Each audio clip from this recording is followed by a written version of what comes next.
할렐루야. 우리 한번 기도드리고 예배드리십시다. 고마우신 우리 아버지, 오늘 저희들이 아버지 옆에 왔습니다. 살아가시는 하나님 아버지를 찬양하며 예배하고 아버지 앞에 영광을 돌리기를 원합니다. 아무리 불러도 그 귀한 예수의 이름, 오늘도 우리가 감격하며 그 이름 부르게 하옵시고 오늘 예배 전체를 통하여 하나님 영광 받으시옵소서. 우리 구세주 예수님의 이름으로 기도하옵나이다. 아멘. 우리 찬송가 279장을 부르도록 하십시다.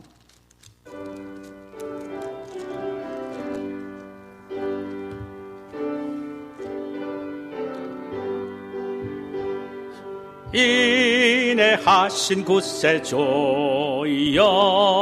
내가 비오니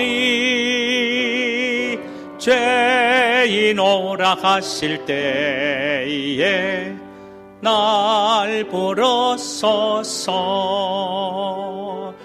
주여 주여 내가 비오니 죄인 오라 하실 때에 날 부르소서. 자비하신 보좌 앞에 꿇어 엎드려 자복하고 회개하니 믿음 주소서. 주여 주여 내가 비오니 죄인 오라 하실 때에 날 부르소서. 주의 공로 의지하여 주께 가오니 상한 마음을 고치시고 구원하소서. 할렐루야. 주여 주여 내가 비오니 죄인 오라 하실 때에 날 부르소서. 만복 근원 예수시여 위로하소서. 우리 주와 같으신 이 어디 있을까. 아멘. 주여 주여 내가 비오니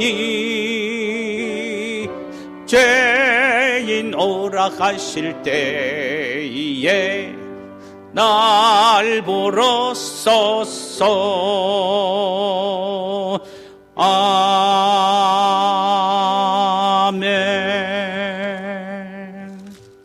하나님 말씀은 신약성경 빌립보서 2장 12절에서 18절까지의 말씀이 되겠습니다.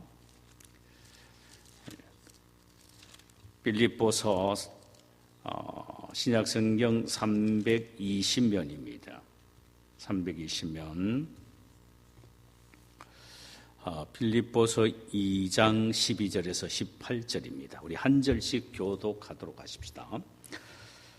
그러므로 나의 사랑하는 자들아, 너희가 나 있을 때뿐 아니라 더욱 지금 나 없을 때에도 항상 복종하여 두렵고 떨림으로 너희 구원을 이루라.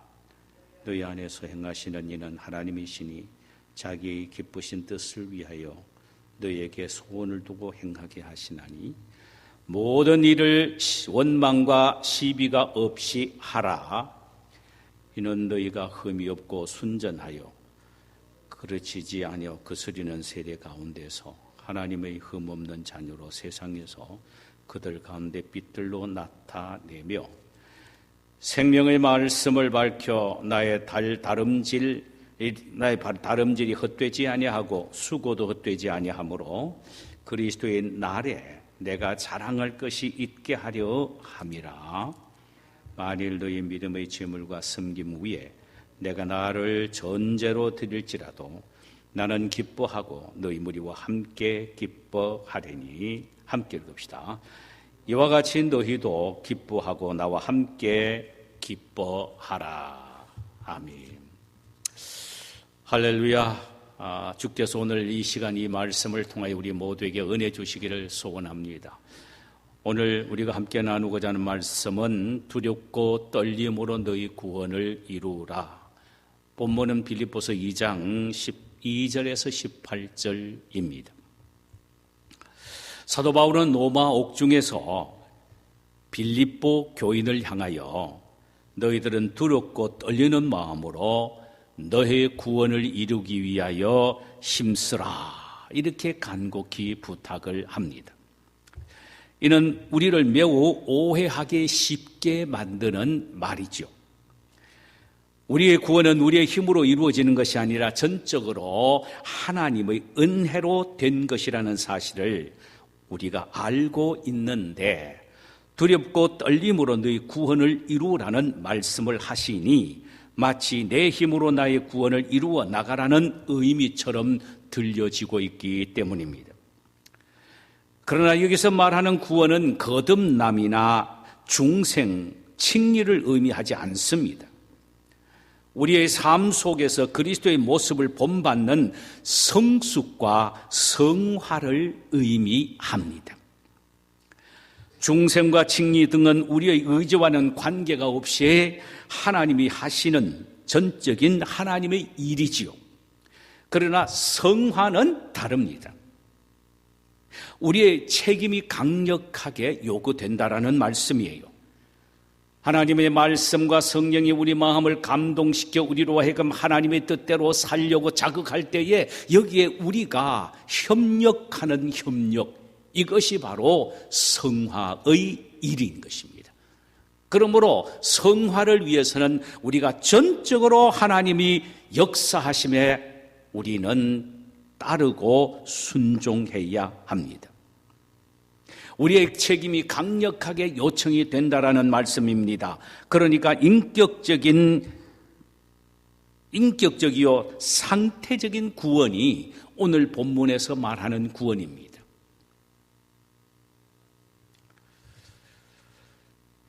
이 일을 위해 두 가지를 해야 합니다. 다시 말하면은 우리는 성숙과 성화의 구원을 위해서는 두 가지 일을 해야 합니다.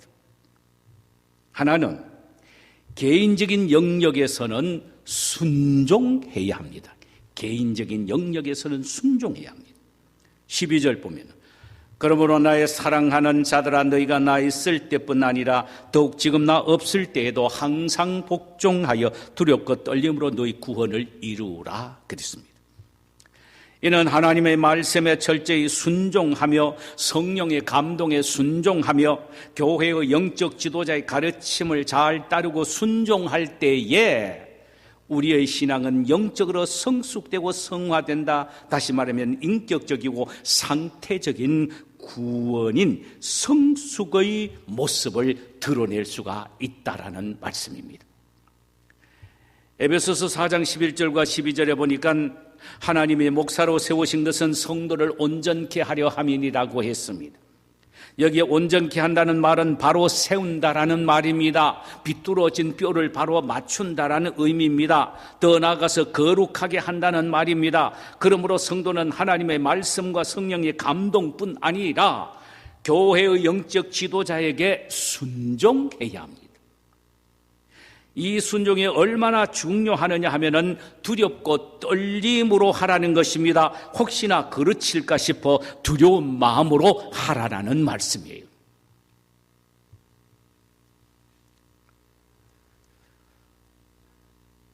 성화와 성숙을 위해서, 다시 말하면 인격적이고 상태적인 구원을 위해서 또 해야 할 하나의 일은 공동체의 영역에서 해야 될 일인데, 아까는 개인적인 영역이죠. 개인적인 영역은 하나님의 말씀에 순종하고 성령의 감동에 순종하고 주의 종들의 가르침에 순종해야 한다. 그래야 영적으로 성숙하게 된다. 성화의 모습으로 빨리 바뀌어질 수 있다고 말했는데, 두 번째로는 공동체의 영역입니다. 공동체. 자, 공동체의 영역은 어떻게 해야 됩니까? 서로 돌아보면서 권면하는 것을 잘 받아들여야 한다라는 것입니다. 우리는 서로가 서로에게 아주 필요한 사람들입니다.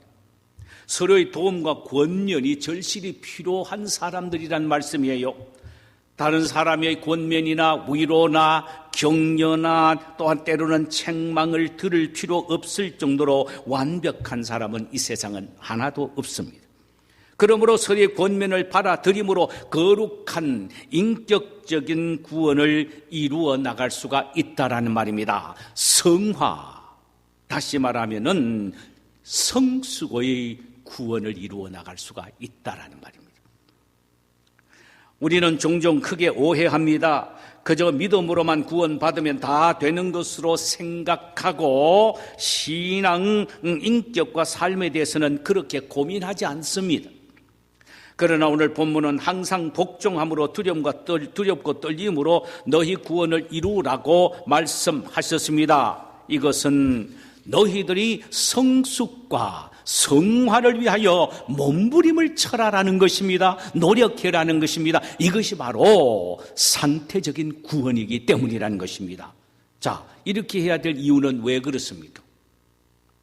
하나님은 우리가 영적으로 그저 예수만 믿고 구원받고 천국 가는 그것만으로 온전한 구원이라고 말씀하시지 않습니다. 우리의 삶의 변화를 통한 성숙과 그리고 우리의 변화된 모습, 영적인 성화의 모습이 바로 구원이라고 말씀을 하십니다. 그러기 위해서는 이것이 왜 이것이 구원이냐? 그렇게 말씀하신 이유가 뭐냐? 바로 이것이 하나님의 뜻이기 때문입니다. 기억하세요.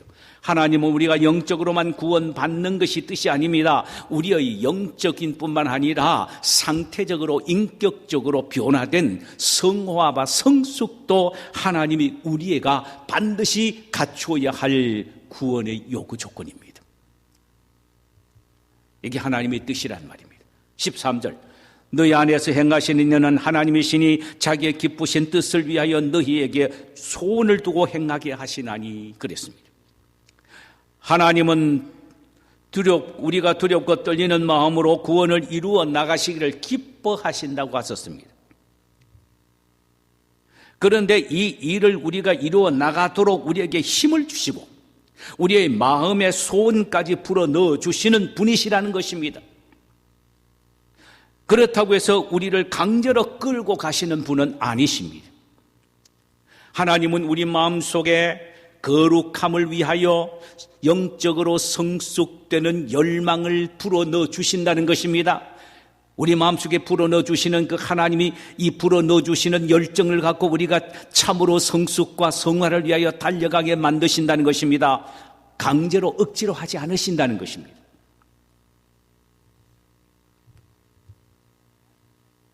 어디까지나 우리로 하여금 자발적으로 인격적으로 솔선수범하여 이 말씀을 주님의 뜻을 성령의 감동을 주의 종들의 가르침을 받아서 순종해 나가기를 원하신다는 말이죠.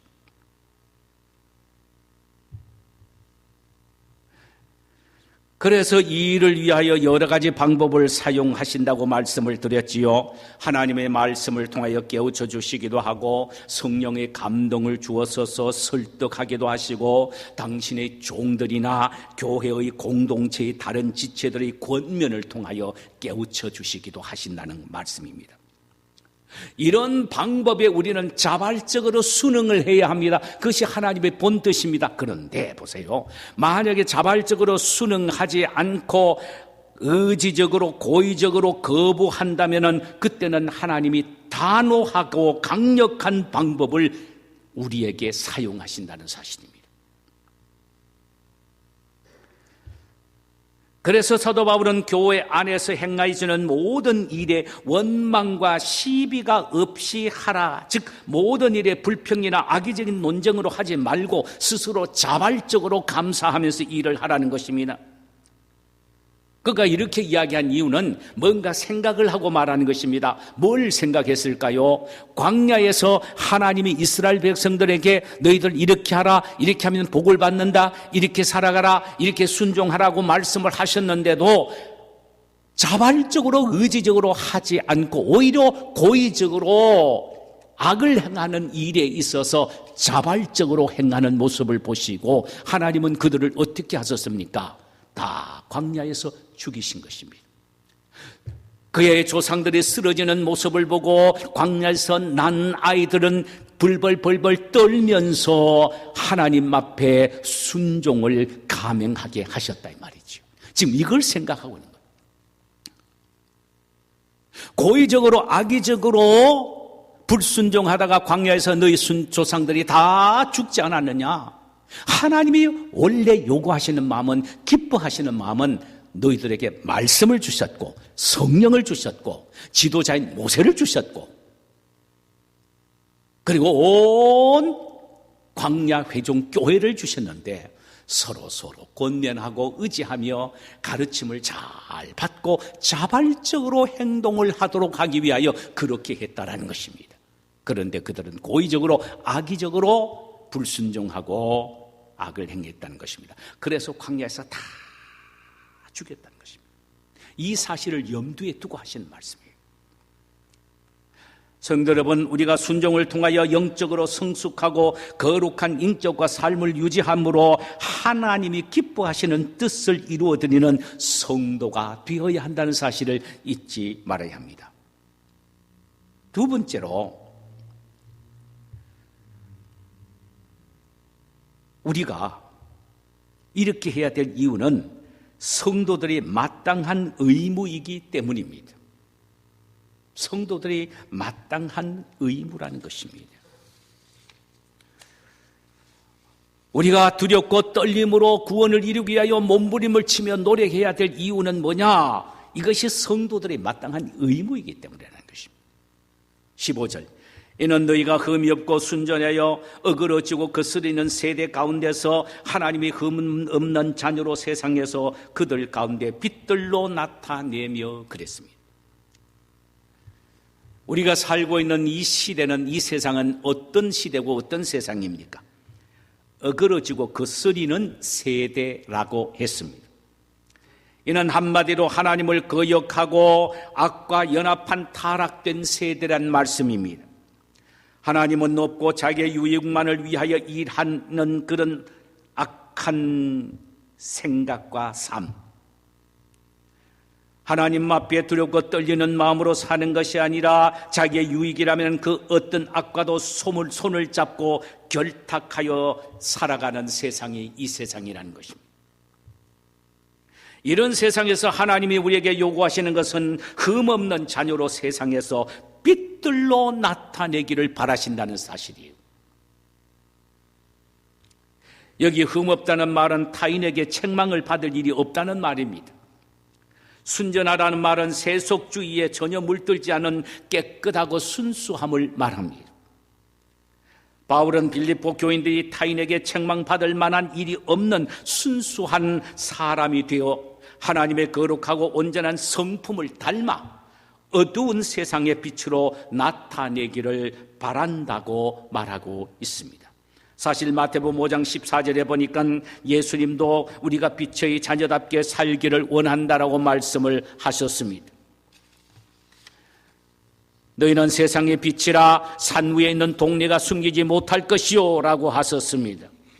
이는 빛 앞에서 산 위에 있는 동리가 숨겨질 수가 없이 다 드러나듯 우리 앞에서 세상이 숨지 못할 정도로 환하게 드러날 수 있도록 우리가 빛이 되어야 한다는 말씀이에요. 우리가 빛이 되어야 한다. 이것이 바로 우리 성도들이 마땅히 해야 될 의무인 것입니다.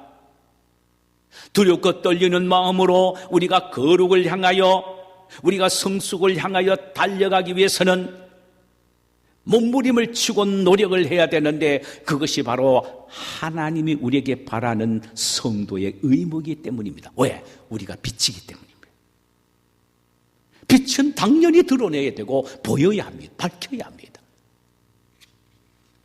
세상 사람들이 우리를 보고 저 사람 예수 믿는 사람이다, 하나님의 자녀라고 어떻게 말할 것 같습니까? 무엇을 보고요?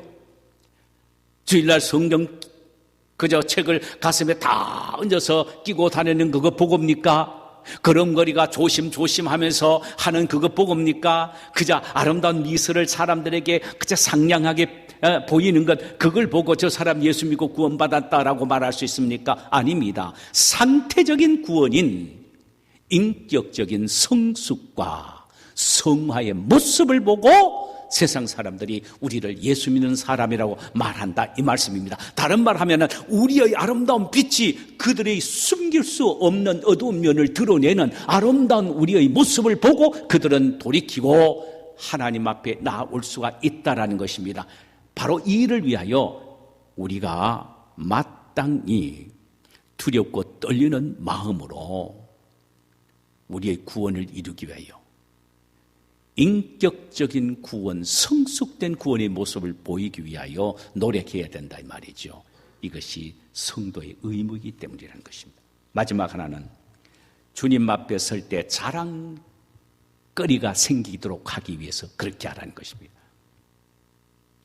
16절, 생명의 말씀을 밝혀 나의 다름질이 헛되지 아니하고 수고도 헛되지 아니하므로 그리스도의 날에 내가 자랑할 것이 있게 하려 함이라 그랬습니다.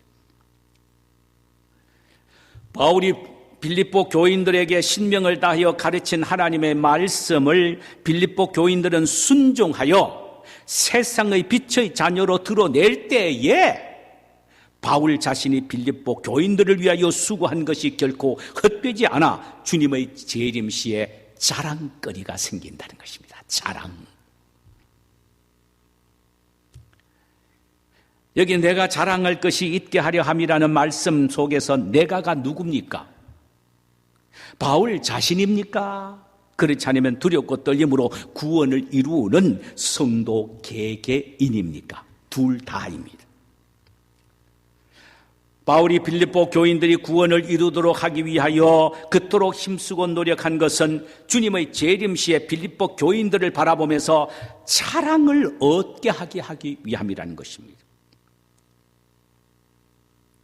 우리 주님 예수님이 이 세상에 오실 때에 빌립보 교인들이 아름다운 신앙의 모습을 보고 그들을 가르친 사도 바울이 칭찬을 얻게 된다는 것입니다. 누구로부터? 주님으로부터 칭찬과 자랑을 얻게 된다는 것입니다. 여기서 우리가 깨닫는 것은 성도에게 있어서 목회자가 얼마나 귀중한가, 목회자에게 있어서 성도는 얼마나 귀중한가에 대해서 말씀하고 있습니다. 데살로니가전서 2장 19절과 20절에 보니까 우리의 소망이나 기쁨이나 자랑의 면류관이 무엇이냐?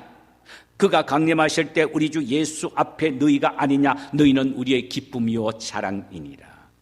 바울은 말합니다. 주님 앞에 설 때에 성도들, 데살로니가 성도들이 자신의 면류관이라고 말합니다. 데살로니가 성도들의 모습을 보고 주님은 자신에게 자랑하고 칭찬해 주시기 때문이라는 것입니다.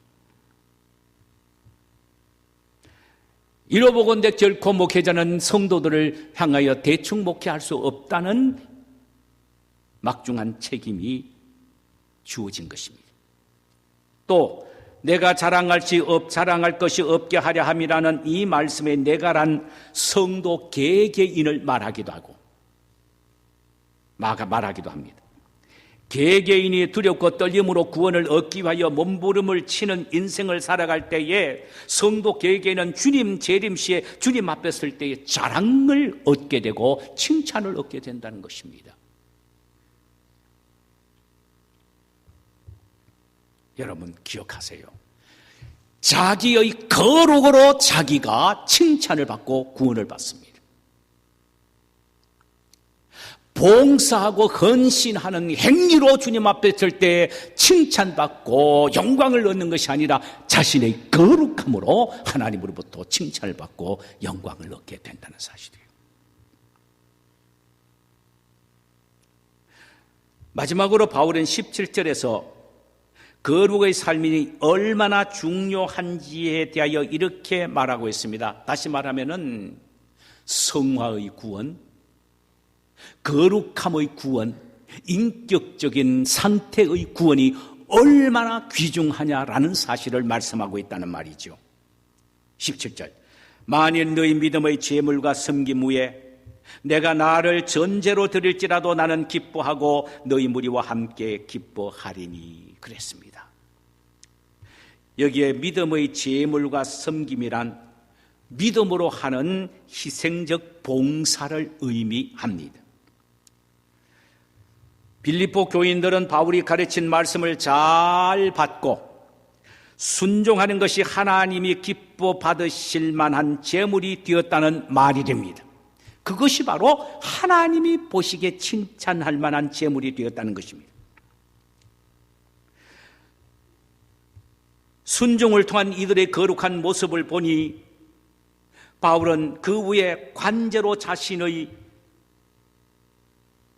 전부를 순교의 제물로 드린다고 해도 두렵지 않고 기뻐한다는 것입니다. 자, 보세요.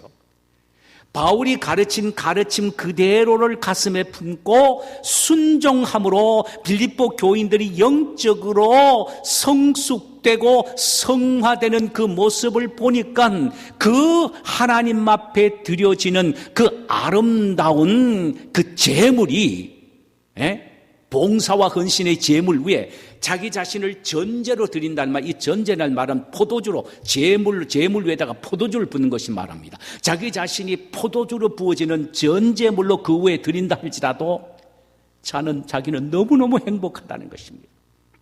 너무너무 기쁘다는 것입니다. 이제는 내가 목회를 한 여한이 없다라는 것입니다.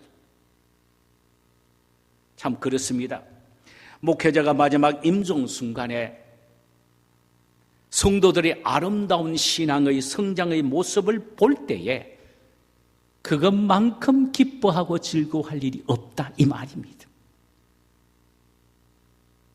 너무너무 아름다운 성숙의 모습을 보고 미소를 지으면서 눈을 감을 수가 있다라는 것입니다. 바울은 지금 그 고백하고 있는 거예요. 내가 너희들을 가르쳤는데 너희들이 얼마나 아름답게 영적으로 성숙해서 그 성숙한 모습이 너무나도 아름다운데 그 위에다가 내 자신을 전제로 포도주처럼 부어지는 제물이 된다 할지라도 나는 너무나도 기쁘다라는 것입니다. 왜? 너희들의 아름다운 성숙된 모습을 보니까 그렇다라는 것입니다. 성도 여러분, 우리 거룩한 구원을 위해 항상 복종함으로 두렵고 떨리는 마음으로 우리의 구원을 이루어 나가십시다. 하나님의 말씀에 순종함을 통하여 성령의 감동과 감화에 순종함을 통하여 목회자의 권명과 순종함을 통하여 믿음의 형제끼리의 권면에 아멘 하면서 받아들임을 통하여 우리가 그렇게 성숙되게 하십시다. 그것이 곧 하나님의 뜻이며 성도의 마땅한 의무이며 주님이 다시 오실 때 우리가 자랑이 되기 때문입니다. 우리 모두 이런 성도님들이 되시기를 주님의 이름으로 축원합니다. 자, 우리 시간에 찬송 한 장 부르실까요? 찬송가 425장입니다.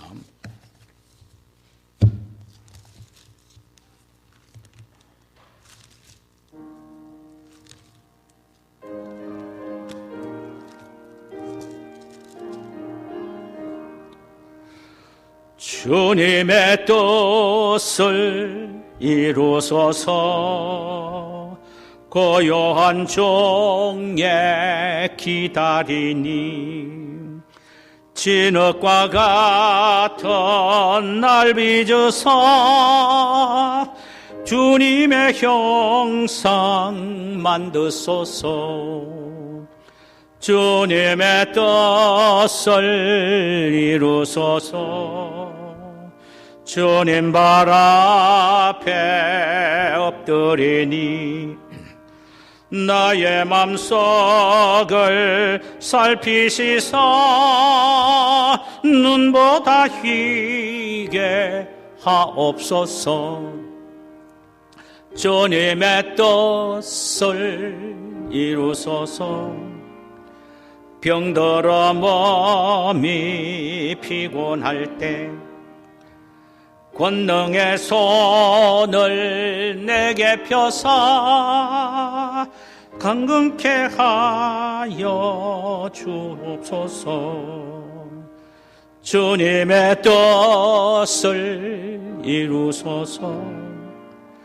온전히 나를 주장하사 주님과 함께 동행함을 만민이 알게 하옵소서.